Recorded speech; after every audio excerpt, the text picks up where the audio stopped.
Guys social security institution में जिन नई वैकेंसियों का ऐलान हुआ है, इसकी जो एडवर्टाइजमेंट है वो मैंने आपके लिए यहाँ पे डाउनलोड कर ली है। एडवर्टाइजमेंट में ये काफ़ी ज़्यादा वैकेंसीज है, कितनी कैटेगरी की वैकेंसीज है वो मैं आपको दिखाता चलूँ। तो इसमें बेशुमार बेतहाशा कैटेगरी की ये वैकेंसीज है, इसकी सारी डिटेल क्या होगी, इस पर जो लास्ट वाली वैकेंसीज है वो भी मैं आपको दिखाता चलूँ। तो इसको थोड़ा सा मैं आपके लिए इसको जूम करके मैं आपको लास्ट वाली इसमें वैकेंसी जो कि वो चेक करवा दूँ। तो इसमें जो आखिरी वैकेंसीज है इसमें यानी कि असिस्टेंट की है, इसके बाद कंप्यूटर ऑपरेटर की होगी, इसके साथ साथ जूनियर स्केल ऑपरेटर स्टेनोग्राफर की है, इसके साथ साथ इसमें जूनियर क्लर्क की वैकेंसी जो कि 11वें स्केल की इसमें वैकेंसीज है। अच्छा जी, इस वैकेंसीज की मुकम्मल डिटेल आपको बताऊंगा, इस पर ऑनलाइन अप्लाई होना है, अप्लाई करने का तरीकाकार भी बताऊंगा। ये खैबर पख्तूनख्वा में ये वैकेंसीज है, खैबर पख्तूनख्वा की जो ये ऑफिशियल वेबसाइट है यानी गवर्नमेंट की, उसको वो मैंने आपके लिए खोली हुई है। अप्लाई करने का तरीकाकार भी बताऊंगा, लेकिन उससे पहले आपने अभी तक मेरे चैनल को सब्सक्राइब नहीं किया तो आपने मेरे चैनल को सब्सक्राइब करना है, बेल आइकन को ऑन करना है, क्योंकि मैं रोज़ की बना पे आपके लिए नई से नई जॉब्स की उस पर इन्फॉर्मेशन अपलोड करता हूँ। ये ऑलरेडी हमारे चैनल पे जी एयर होस्टेस की वैकेंसीज है, पाकिस्तान रेलवे में वैकेंसीज है, उसके बाद है जी पेट्रोलिंग पुलिस पंजाब में वैकेंसीज है, नादरा में नई वैकेंसीज है, पाकिस्तान एयरफोर्स में नई वैकेंसीज है। हमारा जो व्हाट्सअप का नंबर है वीडियो को डिस्प्ले पे भी मौजूद है, वीडियो को डिस्क्रिप्शन पे भी मौजूद होगा, तो आप हमारे व्हाट्सअप पे भी हमारे साथ रब्ता कर सकते हैं। अच्छा, जिसकी मजीद हम इसकी डिटेल चेक कर लेते हैं। तो हम जैसे ही यानी कि इसकी वेबसाइट पे आ जाएंगे, ETEA की यानी कि डॉट की वेबसाइट पे हम आ जाएंगे, तो ये मैं आपको दिखाता चलूँ कि सबसे ऊपर वाली जो यहाँ पे लिखा होगा यहाँ पे। अच्छा, इस वेबसाइट का जो लिंक है आपको हमारी वीडियो को डिस्क्रिप्शन में मिल जाएगा, बट डायरेक्टली जाकर इस पर अप्लाई कर लेंगे। अच्छा, ये अगर आपको नजर आ रहा हो यानी कि मैं आपको यहाँ पे हाईलाइट करके भी दिखाता हूँ, तो यहाँ पे एक ऑप्शन नजर आ रही है यानी कि अप्लाई ऑनलाइन की, वो मैंने यहाँ पे अंडरलाइन भी कर दी, यानी कि ये वाली जो अप्लाई ऑनलाइन की वैकेंसीज है इस पे जाके हमने इसको अप्लाई करना है। अच्छा, मैं जैसे इस पे अप्लाई ऑनलाइन पे क्लिक करता हूँ तो मेरे सामने एक नई विंडो खुल के आ जाएगी, जो यानी कि खैबर पख्तूनख्वा गवर्नमेंट की तरफ से यानी कि थोड़ा सा जी बिल्कुल। अच्छा, वो कह रहा है कि जी इसमें वेलकम किया जा रहा है, वेलकम करने के बाद है जी अच्छा जी इसके बाद है जी ये एक टेस्टिंग सर्विस है, इसमें दो ऑप्शन मेरे पास आ रही हैं, एक यानी कि आ रही है लॉग इन की आ रही है, इसके साथ साथ जो दूसरी वाली है वो रजिस्टर की आ रही है। अच्छा, अगर तो आपने ऑलरेडी इस पर अपना अकाउंट बनाया हुआ तो आपने जस्ट लॉग इन करना है, अगर नहीं है तो फिर आपने इस पर रजिस्टर पर चल जाना। जैसे ही इस पर रजिस्टर पर क्लिक करेंगे तो ये देखिए जी हमारे सामने यानी कि इस तरह का जो परफॉर्म है वो खुल के आ जाएगा। इसमें क्या क्या करना होगा मैं आपको वो दिखाता चलूँ। तो यहाँ पर मैंने क्या करना है कि यानी कि मैं आपको ये देखिए जी इसमें हमने फिल क्या करना है, यहाँ पे आपका नाम आ जाएगा। अच्छा जी, यहाँ पे आपका नाम आ जाएगा और उसके साथ साथ आपकी डेट ऑफ बर्थ आ जाएगी, आपका CNIC नंबर आ जाएगा। CNIC नंबर को दोबारा लिख के कन्फर्म करें, उसके बाद आपका ईमेल एड्रेस है, आपका मोबाइल नंबर है, पासवर्ड है, पासवर्ड को यानी कि अपना दोबारा से यानी कि रिकन्फर्म करना है, पासवर्ड दोबारा लिखिए। उसके बाद चेक करें यानी कि जो डोमिसाइल का जोन होगा जोन चेक करें। उसके बाद जो डोमिसाइल का डिस्ट्रिक्ट है तो अपने अपने जो जोन और डिस्ट्रिक्ट दोनों को जो भी आपका डिस्ट्रिक्ट होगा आपने उसको सेट करना है। सेट करने के बाद उसको साइन अप कर देंगे तो आपका जो अकाउंट इस पर रजिस्टर्ड हो जाएगा विद इन अ मिनट। मेरा इस पर ऑलरेडी बना हुआ है तो मैं इस पर डायरेक्टली जाके यानी कि यहाँ पे मेरी देखिएगा साइन इन की ऑप्शन आ रही है, तो मैं यहाँ पे इसको डायरेक्टली साइन इन कर लूँगा। अच्छा, जब मैं जैसे इस पर साइन इन पे क्लिक करता हूँ तो वो मुझसे यानी कि मेरे अकाउंट का यानी कि पासवर्ड वगैरह पूछेगा, तो मैं इसको यानी कि जस्ट यहाँ पे साइन इन कर देता हूँ। साइन इन करने के साथ यानी कि ये देखिए साइन इन हो चुका है। अच्छा, सबसे पहले आपने क्या करना है कि इसमें आपने सबसे पहले यानी कि यहाँ पे डैशबोर्ड लिखा रहा है, यानी कि मैं आपको दिखाता चलो थोड़ा सा तारीफ करवा दूँ। तो ये यहाँ पे यानी कि इसको मेंशन किया गया कि ये इसका डैशबोर्ड है, प्रोफाइल है, एजुकेशन एक्सपीरियंस वगैरह है, ठीक है जी। अच्छा जी, इसके बाद ये सबसे पहले यानी कि ये वाली हमारी जो अपडेट प्रोफाइल है हमने क्या करना होगा, सबसे पहले अपनी प्रोफाइल को अपडेट करना, उसके बाद हमारी यानी कि एजुकेशन कितनी है वो लिखना होगा, एक्सपीरियंस वगैरह होगा, ट्रेनिंग वगैरह होगी, ये सारा कुछ हमने इस पर लिखना होगा। अच्छा, अगर तो आपकी ऑलरेडी इस पर प्रोफाइल बनी हुई है तो ठीक है, वैसे हमने इस पर क्लिक करेंगे प्रोफाइल पर। जैसे मैं इस प्रोफाइल पर क्लिक करूँगा ये देखो लोडिंग होने के बाद वो मुझसे क्या कर रहा है, वही category education experience training picture वगैरह। अच्छा जी, सबसे पहले मैं आपका नाम आ जाएगा यहाँ पे, उसके बाद आपका फादर नेम आ जाएगा, जेंडर सेलेक्ट करें, आप मेल हैं कि फीमेल है, यानी कि मर्द हैं ख़वातीन है या आप ट्रांसजेंडर है, जो भी होगा आपने यहाँ पे से सेलेक्ट कर लेना।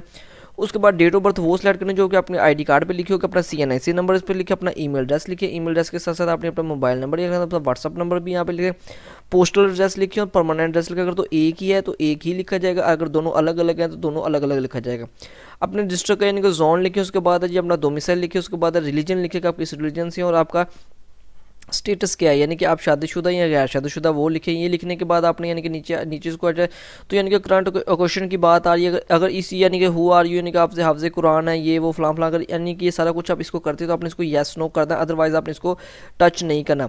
अच्छा, ये करने के बाद आपने इसको यानी कि नेक्स्ट पे क्लिक कर देंगे। नीचे यानी कि सेव और नेक्स्ट की दो अलग अलग ऑप्शन आ रही है, आपने इसको नेक्स्ट पे क्लिक कर देना। नेक्स्ट पे क्लिक करने के बाद आपने यानी कि एजुकेशन वाले कॉलम में जाना, इसी तरह एजुकेशन फिल कर लेनी, इसी तरह अपना एक्सपीरियंस फिल कर लेना। किसी चीज़ की आपको समझ नहीं आपने हमसे रब्ता कर लेना, हम आपको हर तरह की इसमें इन्फॉर्मेशन प्रोवाइड करेंगे। ये करने के बाद आपने इसको सेव कर देना। जैसे आप इसको सेव करेंगे, सेव करने के बाद मैं आपको दिखाता चलूँ तो हमने क्या करना है, वापस आ जाएंगे। जैसे ही हमारा सेव हो जाएगा तो हम इस पर ऑटोमेटिकली वापस आ जाएंगे। ये देखिए जी वहाँ पर लिखा मोर प्रोजेक्ट लिखा हुआ जी apply for post, apply for post पे हमने क्लिक कर दिया, मैंने क्लिक कर दिया जी अप्लाई फॉर पोस्ट पे। ये ऑलरेडी जितनी भी वैकेंसीज़ यानी KPK में आई हुई हैं, खैबर पख्तूनख्वा में जितनी भी वैकेंसीज़ आई हुई हैं सारी की डिटेल मेरे सामने खुल के आ चुकी है। लेकिन इसमें से हमने किस वाली वैकेंसी पे अप्लाई करना है वो भी मैं आपको बता देता हूँ। ये सारी वैकेंसीज़ यानी कि हमारे सामने खुल के आई हुई हैं, लेकिन हमने यहाँ पे अप्लाई जो थी सोशल सिक्योरिटी इंस्टीट्यूशन में यानी कि उसमें अप्लाई करना था, ये वाला जी। इसमें हमने अप्लाई करना, अब हमने क्या करना, हमने डायरेक्टली इस पर जाके इसके सामने जाएंगे तो अप्लाई नो कर देंगे। अप्लाई नो करने के साथ साथ ये पूछेगा जी किस पोस्ट के लिए अप्लाई करना है। ये देखिए जी यहाँ पे यानी कि सबसे ऊपर वाले में यानी कि पूछा जा रहा है किस पोस्ट में अप्लाई करना। तो हम क्या करेंगे जी, हम इस पर यहाँ पे क्लिक करेंगे। क्लिक करने के साथ इसकी काफ़ी ज़्यादा कैटेगरी, तो मैं आपको सबसे जो लो यानी कि स्टैंडर्ड की कैटेगरी है उस वो कैटेगरी बताऊंगा कि उस पर अप्लाई कैसे करना है। अप्लाई करने के लिए यानी कि जो लास्ट वाली जो है कैटेगरी उसमें यानी कि हमने जूनियर क्लर्क में इसमें अप्लाई करना, तो मैं जूनियर क्लर्क को सिलेक्ट करके उस पर अप्लाई कर दूंगा।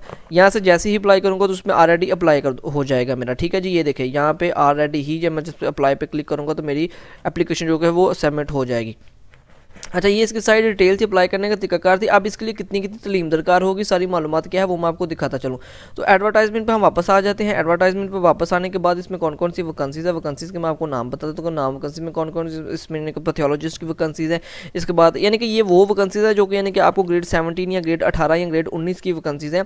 इनकी वैकेंसीज की मैं डिटेल आपको हरगज़ नहीं बताऊंगा, क्योंकि ये वाली जो डिटेल होगी ये यानी कि जो डॉक्टर लेवल के या इस लेवल के जो वैकेंसीज के बंदे होंगे वो खुद ही इसको देख लेंगे। जो लेकिन जो नीचे यानी कि कह लो ग्रेड 17 से कम की वाली वैकेंसीज हैं उनकी मैं आपको बता दूं। यानी कि सबसे पहले यानी कि आपको दिखाता चलूँ तो नंबर 8 पे यानी कि जो यानी कि नज़र आ रही है वो सबसे पहले यानी कि नर्स की वैकेंसी नज़र आ रही है। मैं आपको हाईलाइट भी करके दिखाऊँ तो नंबर 8 पे मुझे यहाँ पे नर्सिस की वैकेंसीज नज़र आ रही है। नर्सिस की वैकेंसीज के लिए हमको क्या चाहिए, आपको BSc नर्सिंग चाहिए, 4 ईयर हो जाए डिग्री, और उसके बाद रेलवे डिप्लोमा इनमें हो जाए, जनरल नर्सिंग में होना चाहिए, 1 ईयर आपका स्पेशलिस्ट हो यानी कि बेसिक डिप्लोमा वगैरह भी होना। आपकी एज कितनी होनी चाहिए, यानी कि 21 साल से लेकर आपकी जो 35 साल एज होनी चाहिए। 8 ही टोटल सीट्स है और मेरिट की ये सीट्स हैं। अच्छा जी, नंबर 2 की बात करें तो नंबर 2 पे यानी कि हमारे पास यानी कि कौन से थे, जूनियर, उसके बाद ये टेक्नीशियन की यानी कि वैकेंसीज आ रही हैं। अच्छा, इसके लिए क्या है, सेकेंडरी स्कूल सर्टिफिकेट आपके पास होना चाहिए, सेकेंडरी स्कूल सर्टिफिकेट होना चाहिए। सेकंड डिवीजन में साइंस फ्रॉम द यानी कि साइंस के साथ आपने पास किया हुआ किसी भी यानी कि आपका जो यानी कि है रजिस्टर्ड इंस्टीट्यूट होगा। एज की बात करें तो 18 से 30 साल है। 7 इसकी वैकेंसीज है, मेरिट की चाहिए, और एक मिनॉरिटी की वैकेंसी। उसके बाद ये जूनियर क्लाइनेट टेक्नीशियन की वैकेंसी की बात करें जिसमें सेकंड डिवीजन आपका सेकेंडरी एजुकेशन होनी चाहिए।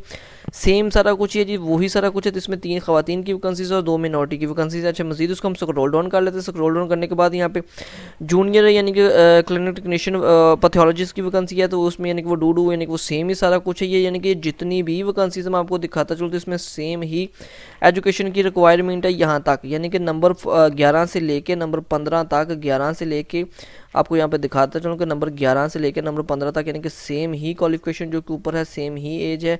इसके मेरिट का यानी कि तरीकाकार थोड़ा बहुत यानी कि इसमें चेंज है कि कितनी कितनी वैकेंसीज है वो इसमें चेंज है।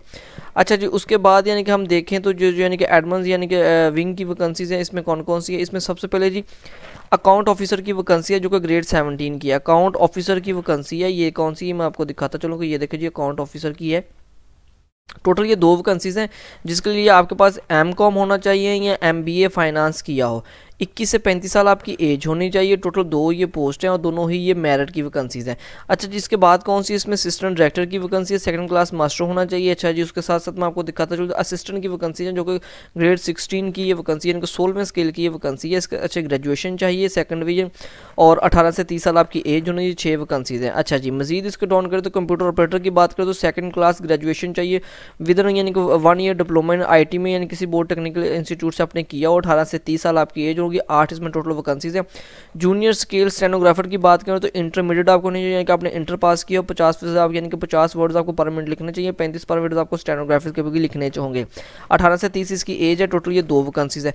सबसे लास्ट वाली की बात करें तो यानी कि जूनियर क्लर्क की ये वैकेंसीज है। अच्छा, जूनियर क्लर्क की वैकेंसीज के साथ आपने क्या करना है, इसके साथ साथ आपको सेकंड डिवीजन यानी कि 2nd क्लास आपकी यानी कि इंटरमीडिएट होनी चाहिए। उसके साथ साथ आप इनके सर्टिफिकेट होना चाहिए, और आपके यानी कि 30 अल्फाज पर मिनट आप लिखना जानते हो। यानी कि 18 से 30 साल आपकी एज होनी चाहिए। आपको टोटली कितनी वैकेंसीज हैं, 4 है।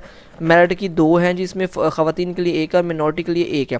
टर्म्स एंड कंडीशन, कोई टर्म्स एंड कंडीशन वही है जो ऑलरेडी आपको बता दिया जी कि यानी कि इसमें कोई टीआरडी नहीं देगा, ये सारा कुछ होगा। अप्लाई करने का तरीका, यहाँ पे सबसे जो मेन चीज़ यानी कि आ रही है हाउ टू अप्लाई करने का तरीकाकार वो मैंने आपको ऑलरेडी बता दिया है। तो यही इसका यानी कि तरीकाकार था अप्लाई करने का। वीडियो अच्छी लगी इसको लाइक करना है, दोस्तों के साथ ज़रूर शेयर करना है।